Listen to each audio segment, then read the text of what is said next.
on, you just clicked on the video. I didn't even say anything yet. If you could just give me a few minutes of your time to let me properly explain myself, I swear this will all make sense. Just let me talk. I said let me talk! Sheesh! Hey, what's going on, guys? You're watching the Modding Corner. But if you haven't disliked and dipped already, you probably saw the title and thumbnail and thought, ugh, what is this guy talking about? Age 1000 shouldn't be Xenoverse 3. How ludicrous. We've waited almost a decade for the next game. Why shouldn't it be Xenoverse 3? Look, before I explain my case, I just want to say that if Age 1000 is the long-rumored Xenoverse 3, then you would have to be a damn fool not to be excited for that. Xenoverse 2, in my honest opinion, is the best Dragon Ball game of all time and has bare minimum proved itself to be up there with the likes of the Budokai and Tenkaichi series. And like all great Dragon Ball series, the ultimate versions of those games are that third entry. Budokai 3, Tenkaichi 3, Raging Blast 3. Okay, let me stop before I piss someone off. But Xenoverse 2 kind of just kept trucking, for better or for worse. Every time we slip closer and closer to the end, it just comes back like nothing happened. However, it is also thanks to that the game is what it is today. The most content-rich modern Dragon Ball game right now that isn't a gacha of some kind. Which is why I don't really want to lose that. Let me explain. See, I don't want Age 1000 to be Xenoverse 3, but I do want it to be a successor to the Xenoverse series. Less of a Budokai 2 to 3 approach, and more of a Budokai 3 to Burst Limit approach. Now, what I mean by this is I would prefer not to have a direct sequel following up Xenoverse 2, but more of a full-blown reset that takes all the ideas of Xenoverse, double down on what works, and cuts the stuff that doesn't. When we do inevitably get gameplay for Age 1000, hopefully at this year's Battle Hour, we can make this claim, but I do not expect everything from Xenoverse 2 to carry over into 3, and I think it's unrealistic to expect there won't be cuts made. See, the things that made trilogies like the Budokai and Tenkaichi so prolific was that each game was used as a building block for the next.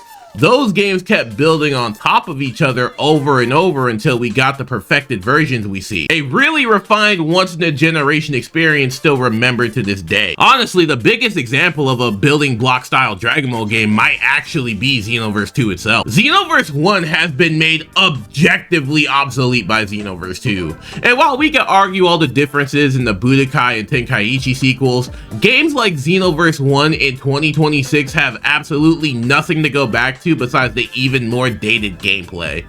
Oh, but what about the story? Legend Patrol. Oh, but what about Toki Toki Hub World? They're in the lobbies now. Oh, but what about supervillain Vegeta, Gohan, and Gotenks? Oh, hell, you can argue that on release, Xenoverse 2 was basically Xenoverse 1.5 in many ways, as it was just the first game with mildly better gameplay. But since then, I believe Xenoverse 2 has earned that sequel name, and it definitely had the work to get there. Now, with a potential Xenoverse 3, it's not going to be built off the back of Xenoverse 2 because Xenoverse 2 is built on the back of a damn PS3 engine. I really doubt they just didn't start from scratch with Age 1000, as even some of the DLC models from back then are starting to show chips in the paint, and goodness gracious do we need to retire those Xenoverse 1 models. So if they have to start again from essentially scratch, that means we're not building off the back of a sequel, but regressing back to an origin point. Which means if Xenoverse 3 is real, I do not expect all the things that we currently have in 2 to be available at launch in 3. Stuff like photo mode, hero coliseum, raids, and even certain characters might be completely up in the air to appear again. That's not to say there won't be new things to do, but I don't think I can live in a Xenoverse without photo mode. Along with that, there's gonna be some super high expectations that come alongside that title. So if the game sucks, which, let's not kid ourselves, is a possibility, it will forever stain that Xenoverse legacy.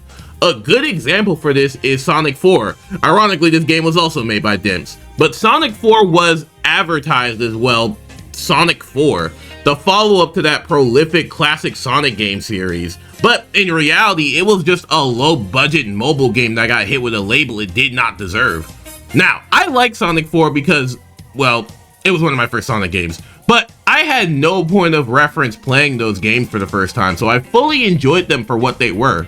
Now, if we slap a label like that on a game that, say, doesn't deserve it, it's just gonna leave a nasty taste in the mouth of the community if it ends up being bad. Now, another main reason I don't want Age 1000 to be a direct Xenoverse successor is because I don't really want to see a Xenoverse 2 follow-up. While I think concepts like the Time Patrol, Time Breakers, Few, and Purple Powers are cool, I feel like after 10 years, I'm ready for something new. Between the 10 years of Xenoverse 2 and the 13 years of Dragon Ball Heroes before it got trashed, I've seen enough of the Time Patrol versus Demons conflict. While there are still concepts from Dragon Ball Online they can take, I would rather see a whole new take on the future of Dragon Ball.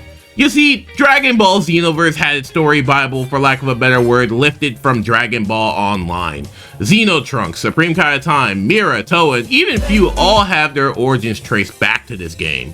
And yes, Toriyama has had a lot of involvement with how the world was built, but we have to keep in mind Dragon Ball Online was a pre-Super creation, meaning that this world was not built with the elements of the Dragon Ball Renaissance era in mind. Hell, we just saw how dated the world is with things being introduced in Dragon Ball Daima. Dragon Ball Heroes leaned so deep into establishing its own version of the Demon Realm, its hierarchy, and its powers that when Toriyama stepped in and said, nah, I'ma do my own thing, that effectively erased a good 15 years of history, making it Dragon Ball's own Star Wars Legends in a way. Online Heroes and even Xenoverse had a pretty rough outline for what the Demon Realm is. An evil place filled with demons trapped behind a seal that can only be broken by manipulating time and gathering enough energy to break it.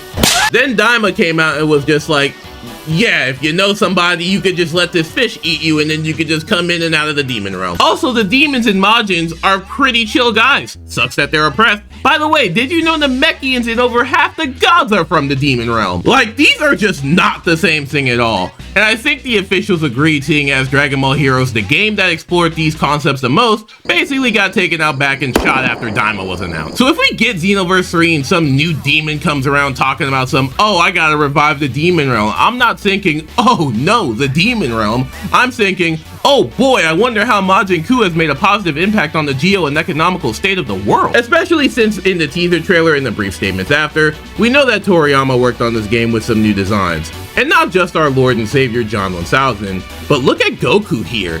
He never wore this outfit, and that's why they're covering him so hard. So yeah, I want to see a new version of Dragon Ball's future with all the new lore additions that comes from Super and Daima.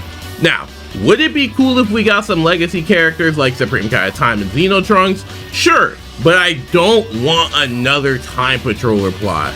I want to see a whole new take on the Dragon Ball world and its characters. We've opened the door to so many new possibilities with this game being a game that takes place in the far future. It will also be the last time we get a good chance of seeing not only a post-End of Z world, but a post-Daima world and a post-Super world, all with Toriyama's involvement. Imagine how cool a story in the future would be now that we get to play around with characters like Broly, the Gammas, the Daima cast like Glory Hole and Pansy, and even characters that can be made from the result of those actions. For example, the main reason the Majin race exists in the online and Xenoverse worlds is because Majin Buu repopulated.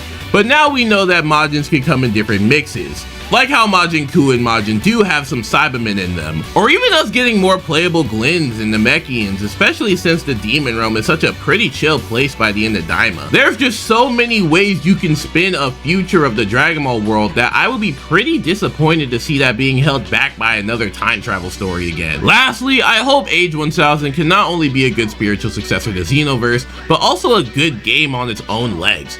If it takes things like CACs, combat, customization from the Xenoverse series, drop a brand new narrative with lots of new world building for veteran fans and cool moments for new fans, then I think we already have a great game on our hands. Now, when Battle Hour comes, and it's coming, I'm very excited for it.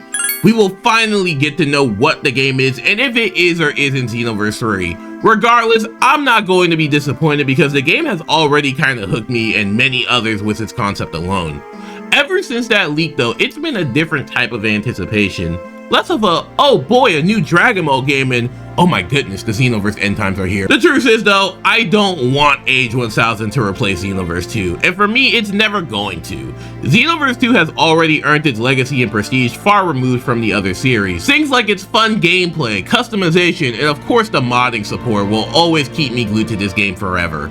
And even if Age 1000 is Xenoverse 3, even if Xenoverse 3 is everything we could have asked for and goes on to live a long and prestigious life as long as Xenoverse 2, or even longer, it just won't be a replacement in my eyes. And like the video title says, I don't think Age 1000 should be Xenoverse 3, the same way I won't think it will be a replacement for 2. If Xenoverse 2 ends its DLC run with Future Saga Chapter 4, then I'm more than okay with that. I don't need any more DLC. Xenoverse 2 as a whole has had a great run, and I think we should leave the series here, take the good parts, and make something fully fresh. Hey, but we still don't even know for sure that Xenoverse 3 couldn't just be leaked for Dragon Ball Breakers 2, The Fixers.